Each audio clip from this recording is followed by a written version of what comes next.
ebe anyị ekene m unu ụbọchị nke taata. Anyị nwere ọnụma na ahịa atụ ka eji agba wee tụ.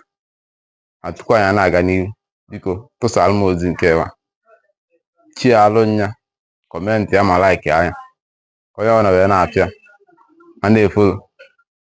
Biko nyere m nke wa achọ nke ụmụ Igbo niile wee malụ ihe gbasara unu Igbo na omenala Igbo.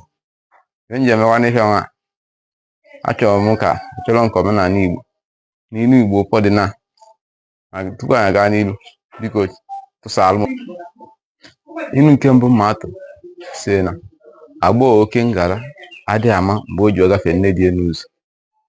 Agbọghọ oke ngala adịghị ama mgbe o ji ọgafe nne dị n'ụzọ.